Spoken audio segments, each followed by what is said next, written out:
नमस्ते बच्चों। आज का बच्चों हमारा जो टॉपिक है वो है परावैद्युत माध्यम। यदि अंशतः है भरा हो कैल्शियम प्लेट के मध्य तो उसके लिए कैपेसिटेंस की वैल्यू क्या हो।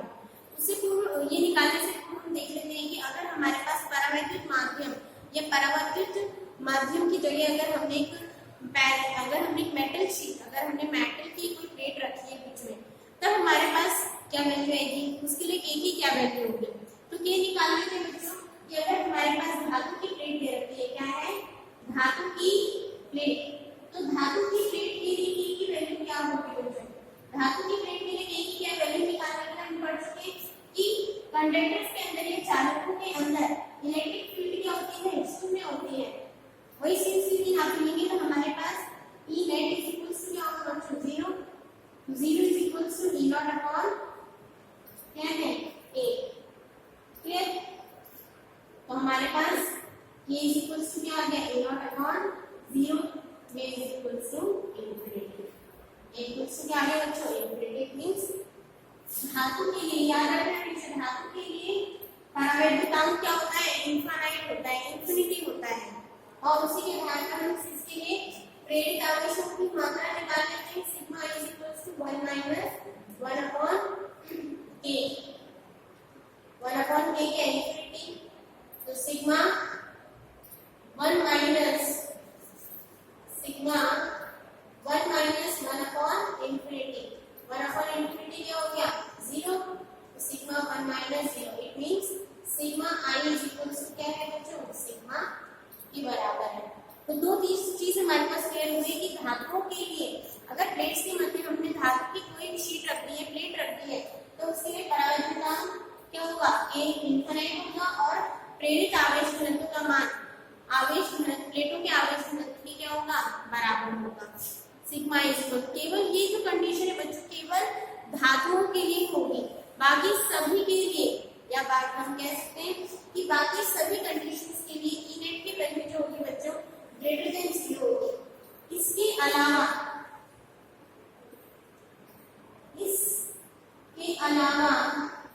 बाकी सभी स्थितियों के लिए E net is greater than क्या होगा, 0 होगा, या E net की वैल्यू हमेशा 0 से अधिक होगी, छोटी नहीं होगी।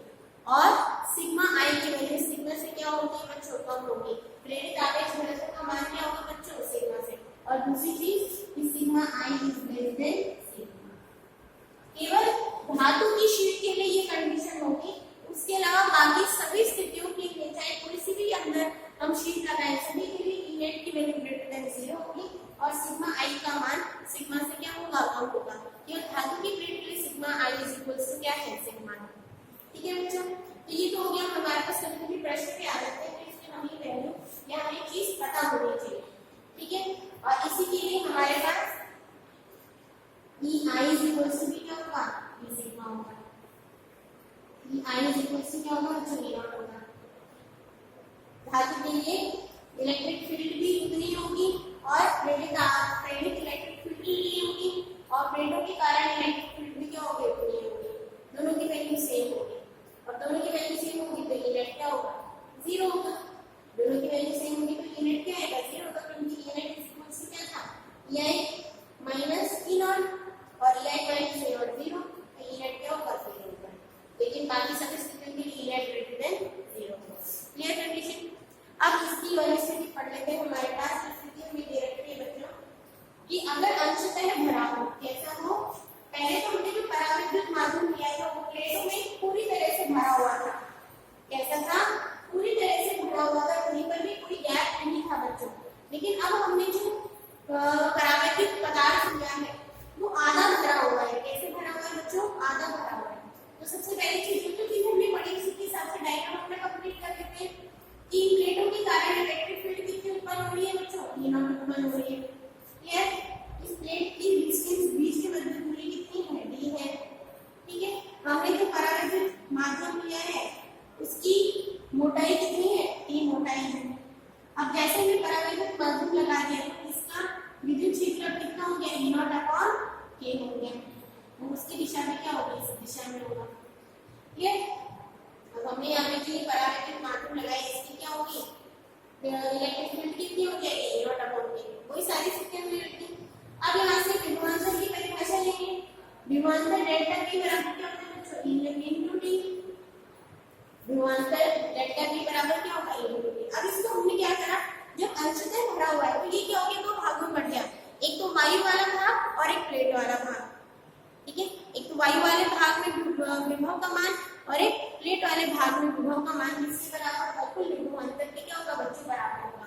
तो इसको हम क्या लिख सकते हैं, E1 D1 plus E2 D2 लिख सकते हैं। तो ये वाला E1 D1 तो वायु वाले भाग में विभव और प्लस जो हमने परावैद्युत पदार्थ लगाया इसमें विभव, क्लियर, उन दोनों की योग के बराबर होगा। तो यहाँ पर E1 D1 क्या होगा बच्चों, वायु वाला भाग होगा, वायु वाले E वाला भाग है बच्चों, तो वायु वाले भाग की मोटाई कितनी हो जाएगी, D में से T को क्या कर दो, घटा दो, T क्या हो जाएगी, D कितनी हो गई, D माइनस T, क्लियर। और यहाँ पे इलेक्ट्रिक फील्ड कितनी है, वायु में इलेक्ट्रिक फील्ड कितनी है, E0, तो E1 की जगह E0, दूरी कितनी हो जाएगी, वायु में मोटाई, वायु की मोटाई कितनी हो जाएगी बच्चों, कितनी हो जाएगी, D माइनस T, तो E0 into D minus T plus पदार्थ में इलेक्ट्रिक फील्ड कितनी है, परावैद्युत पदार्थ में E0 अपॉन K, कितनी है, E0 अपॉन K, और इसके लिए दूरी कितनी है, T, क्लियर। और इसके लिए दूरी कितनी आ जाएगी बच्चों, T आ जाएगी। ठीक है, इसको सॉल्व कर लेते हैं। E0 हमारे पास कॉमन आ गया, अंदर क्या बचा, D minus T plus T upon T, ये आ गया हमारे पास डेल्टा। इसी इक्वेशन 1 बना दिया। अब हमें ये निकालना है, कैपेसिटेंस निकालना है, कैपेसिटेंस की परिभाषा T इक्वल से, और चलिए यहाँ पे E0 की वैल्यू ये रख दो, E0 की वैल्यू रख दी हमने, E0 क्या है, E0 क्या है बच्चों, sigma upon epsilon not, sigma का मान रखना हमने Q upon A epsilon not, ये वैल्यू यहाँ पे रख दो, Q upon A epsilon not, D minus T plus T upon K, clear. ये मान हो गया हमारा किसका, डेल्टा T का। अब परिभाषा हमने ली, C equals to Q upon delta V, ये मान रख दिया हमने, Q से Q क्या हुआ, कैंसिल हुआ, हमारे पास क्या आ गया, A एप्सिलॉन नॉट, कितना आ गया बच्चों हमारे पास, A epsilon not D minus T plus T upon A epsilon not upon D minus T plus T upon A, क्या होगा हमारा का कैपेसिटेंस होगा, और यही क्या कहलाता है हमारा कैपेसिटेंस। अगर हमने कोई अंशतः पदार्थ भरा हुआ है तो उसकी कैपेसिटेंस कितनी आती है बच्चों, epsilon not A upon D ही पहले का, अब D minus T plus T upon T, वायु वाला भाग की लंबाई, टोटल प्लेट की मोटाई माइनस जो हमने परावैद्युत पदार्थ लिए उसकी मोटाई माइनस या plus T upon K, T upon K क्या हो गया, जितनी परावैद्युत पदार्थ भरने के बाद जितनी कमी आ रही है, तो ये है हमारा फॉर्मूला। अरे बच्चों फॉर्मूला ध्यान रखने आपको, इसी के आधार पर हमें क्या निकालना है, निकालना है। इससे आगे आप और देखोगे बच्चे यहाँ पर मैं क्या देखा कि C जो है वो ग्रेटर देन क्या है बच्चों, C0 है, C की वैल्यू क्या है बच्चों, हमेशा ग्रेटर देन क्या रहेगी, C0 रहेगी, यस, C की वैल्यू क्या है बच्चों यहाँ पे ग्रेटर देन C0, जो साफ दिखाई दे रही थी पहले हम निकालना चाहिए। ठीक है, अब इसी टॉपिक को जब हम आगे बच्चों कॉम्बिनेशन वाला पढ़ेंगे तो वहां पे देखेंगे इसको हम सीरीज कॉम्बिनेशन के द्वारा भी हम क्या कर सकते हैं, ज्ञान कर सकते हैं, कुछ चीज आपको वही बताएंगे। ठीक है, अब इसी तरह का बच्चों नेक्स्ट टॉपिक है, नेक्स्ट भाग है वो क्या है कि अब हमने तो यहाँ पे परावैद्युत पदार्थ जो लिया था बच्चों वो अंशतः भरा हुआ था और एक ही प्लेट लगाई थी हमने, लेकिन अगर हम यहाँ पे प्लेटों के मध्य अलग अलग मोटाई के परावैद्युत पदार्थ लगा दिए जाए, अलग अलग मोटाई के या अलग अलग मोटाई व अलग अलग पदार्थ लगा दे, यहाँ पे कोई कैसा पदार्थ है कोई कैसा पदार्थ है, अलग अलग पदार्थ लगा दे, तो ऐसी स्थिति में हमारे पास क्या फॉर्मूला बनेगा बच्चों, देख लेते हैं। ठीक है, अब हमने क्या करा, भिन्न भिन्न मोटाई, भिन्न भिन्न अलग अलग मोटाई के भिन्न भिन्न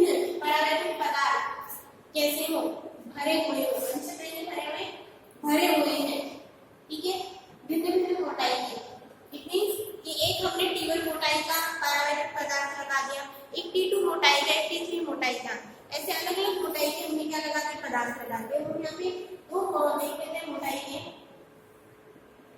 हमने यहाँ पे क्या लगा दिए बच्चों, दो परावर्तित पदार्थ लगा दिए अलग अलग मोटाई के, एक की मोटाई T1 है, एक की मोटाई T2 है।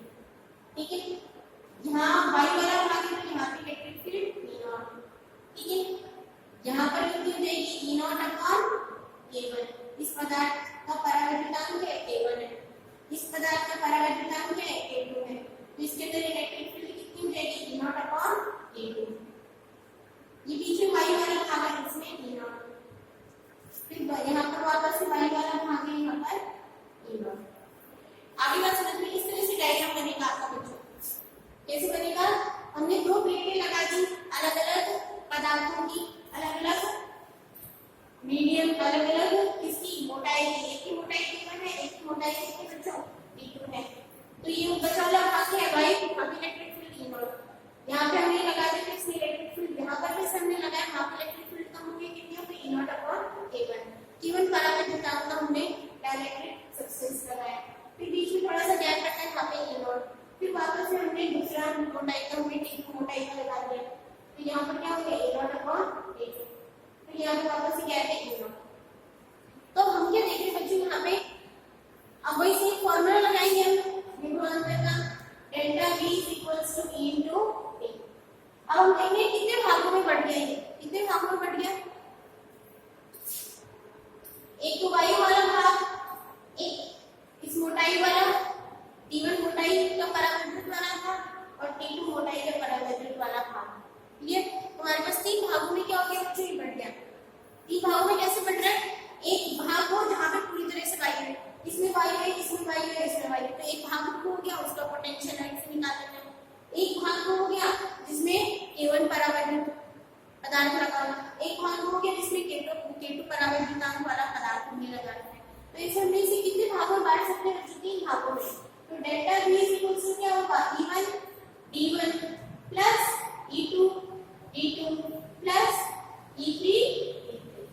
तोड़ना पहले सीखना है, तोड़ेंगे कैसे, जिन अलग अलग तरह के भागों को, जितने अलग अलग तरह के भाग है उतनी प्रकार के क्या हो जाएंगे, पोटेंशियल हो जाएंगे। अब ये E1 D1 हमने बोल रहे वायु का है ये वाला भाग, तो वायु में इलेक्ट्रिक फील्ड कितनी बच्चों E0। अब वायु वाला भाग कैसे निकालेंगे हम, टोटल डिस्टेंस कितना है बच्चों D है, टोटल डिस्टेंस कितना है बच्चों D है। अब D में से T1 को निकाल दो और T2 को निकाल दो, तो बचा वाला भाग क्या होगा, वायु हो गया। D में से T1 और T2 को क्या करना बच्चों, निकाल दो, तो हमारे पास D minus T1 minus T2। Clear, अब जो हमने पहला पदार्थ रखा है उसके कारण कितनी इलेक्ट्रिक फील्ड है, E0 अपॉन K1। D2 की वैल्यू क्या है यहाँ पे, D2 यहाँ पे इसकी मोटाई कितनी हो जाएगी बच्चों, T1, इसकी मोटाई कितनी होगी बच्चों यहाँ पे T1। अब लेकिन T1 हम कैसे निकालेंगे, T1 की वैल्यू बच्चों कैसे निकालेंगे, कि कैसे प्राप्त करेंगे कि T1 की वैल्यू क्या है, यहाँ पे सीधा यहाँ पे केवल E0 अपॉन K1 जो है वो T1 पदार्थ के अंदर ही तो है, तो यहाँ पर इसकी मोटाई से हम लिख देंगे E0 into T1 plus T2 मोटाई के परावर्तित के कारण कितनी इलेक्ट्रिक फील्ड उत्पन्न होगी, E0 upon K2 into T2। Clear, अब E0 यहाँ से कॉमन ले लेते हैं, तो अंदर क्या बचा E0 D minus T1 minus T2 plus T1 upon K1 plus T2 upon T2 और डेल्टा V।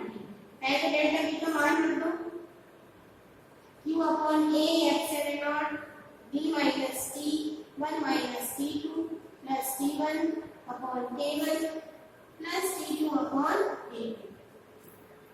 क्लियर, और यहाँ से C की वैल्यू क्या आ जाएगी, Q upon delta V, value put कर दो सीधा से, A upon sigma not D minus T1 minus T2 plus T1 upon K1 plus T2 upon K।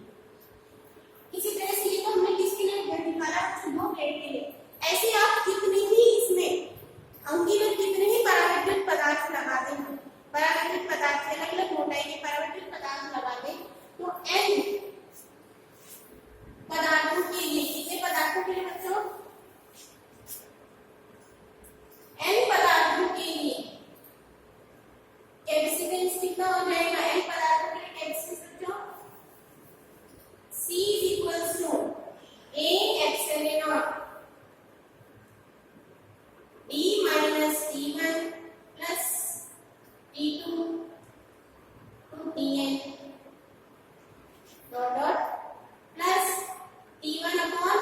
T1 plus T2 upon T2 dot dot dot to Tn upon Kn।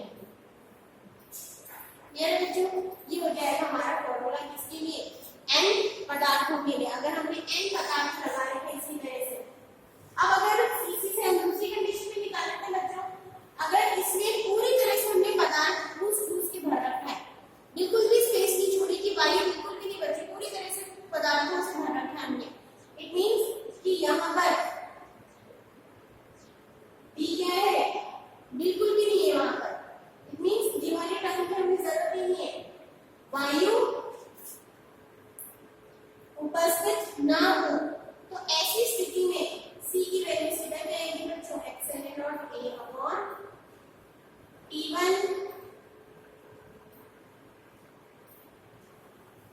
Upon K1 T2 upon K2 to Tn upon Kn, सीधा ही रहेगा। Clear? इस प्रकार चाहे बच्चों हमारे पास कैसा भी question आ जाए, आंसर में भरा हो या पूरी तरह से भरा हो, थोड़ा सा भरा हो, तो हम कंडीशन निकाल सकते हैं। अब एक लास्ट बच्चों इनका हम ग्राफ देख लेते हैं, एक तो E वर्सेस X का और दूसरा डेल्टा V वर्सेस X के मध्य। क्लियर? इसमें एक क्वेश्चन भी हम देख सकते हैं, ठीक है? क्वेश्चन देख लेते हैं बच्चे। क्वेश्चन क्या है हमारे पास, देखो क्वेश्चन क्या दे रखा है बच्चों, इसे बना लेते हैं। हमें x मोटाई की के परावैद्युत माध्यम की दो प्लेटें लगाई हैं, जिनकी दोनों की मोटाई कितनी है बच्चों, x है। दोनों की मोटाई कितनी है बच्चों, x है। तो उनका कैपेसिटेंस ज्ञात कीजिए। क्या बोला है हमें, कैपेसिटेंस ज्ञात करना है, ठीक है? यहाँ हमें थोड़ा सा चेंज करके इसमें हम डायरेक्ट निकाल लेंगे। एक हमें मेटल प्लेट दे रखी है, एक तो परावैद्युत माध्यम की के परावैद्युतांक की हमने प्लेट लगा रखी है जिसकी मोटाई कितनी x है, और एक मेटल प्लेट लगा रखी है जिसकी मोटाई कितनी x है। तो इसका कैपेसिटेंस निकालना है। बच्चों इसका कैपेसिटेंस कैसे निकालेंगे हम, सीधा फॉर्मूला लगाओ, C equals to AXN naught D minus T1 minus T2। Clear? अभी ये फॉर्मूला निकालते हैं, plus T1 upon K1 plus T2 upon K2। अब हम पढ़ चुके हैं कि मेटल के लिए परावैद्युतांक का मान क्या होता है बच्चों, इनफाइनाइट होता है। इसमें वो चीज आपको पढ़ाई थी, क्या होता है बच्चों, इनफाइनाइट। तो हमने इक्वलिटी रखा है और इनफाइनाइट ये टर्म क्या होगी बच्चों, 0। तो AXN naught D minus 2x plus x upon K क्या आ जाएगी, इसकी कैपेसिटेंस आ जाएगी। क्लियर? अब हम यहाँ से आपसे पूछे कि E और X के मध्य ग्राफ बनाओ, तो E और X के मध्य ग्राफ खींचने के लिए दे दिया, डेल्टा V और X के मध्य ग्राफ खींचने के लिए दे दिया। तो कैसे बनाएंगे बच्चों ग्राफ, कैसे ग्राफ मिलेगा हमें यहाँ पे, E और X के मध्य और डेल्टा V और X के मध्य। अब यहाँ से देखने से पता चला बच्चों कि इलेक्ट्रिक फील्ड में धीरे धीरे क्या हो रही है बच्चों, कमी हो रही है। इलेक्ट्रिक फील्ड में क्या हो रही है, धीरे धीरे। यहाँ पे हम क्या देख रहे हैं, E versus X। Electric field में क्या हो रही है बच्चों, कमी हो रही है। सपोज हमारे पास E में यहाँ पर हमारे पास E नॉट है, क्योंकि मैक्सिमम इलेक्ट्रिक फील्ड कितनी E नॉट है, डायरेक्टली फील्ड लगाने से इलेक्ट्रिक फील्ड कम हो गई। ये सपोज D है, ठीक है? यहाँ से टोटल कितनी रही बच्चों, x। उसके बाद b तक तो x है, उसके बाद क्या हो गई, कम हो गई। उसके बाद वापस से क्या हो गई, इस तरह से बनी हुई है। उसके बाद चाहे आपकी वहां पर b तक क्या यहाँ पर छोटी कितनी बनी, x बनी हुई। क्लियर? आगे बात समझने पर E वर्सेस हमने क्या बना लिया बच्चों, x के सापेक्ष क्या बना लिया, ग्राफ बना लिया। ठीक है ना? ये भी x हो गया और ये क्या हो गया हमारे पास। इस तरह से हमारा क्या आएगा बच्चों, ग्राफ प्राप्त करना हमने x के सापेक्ष। ठीक है? तो यहाँ पे इलेक्ट्रिक फील्ड नॉट, तो यहाँ पे इलेक्ट्रिक फील्ड क्या होगा, जोड़ और इसी तरह से डेल्टा V और B के मध्य ग्राफ बनाएं।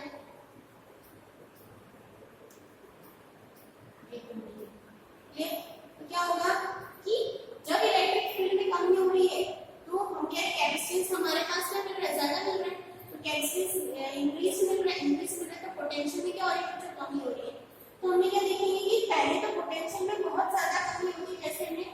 लगा ले, लेकिन उसके बाद क्या हो रही है, उसके बाद कमी क्या हो रही है, धीरे धीरे होती है, इस तरह से धीरे धीरे होती है। तो चाहे आप इसकी कोई भी वैल्यू देखिए ना, वैल्यू रख सकते हैं। इस तरह से ग्राफ दोनों के बीच हम खींच सकते हैं डेल्टा टी और ई के मध्य। क्लियर है बच्चों? ये था आपका आज का टॉपिक। इसके बाद जो हमारा जो नेक्स्ट टॉपिक है बच्चों है कॉम्बिनेशन ऑफ कैपेसिटर। इससे पहले हमने कॉम्बिनेशन ऑफ रेजिस्टर देखा, कॉम्बिनेशन ऑफ सेल, और अब हमारा कॉम्बिनेशन ऑफ कैपेसिटर।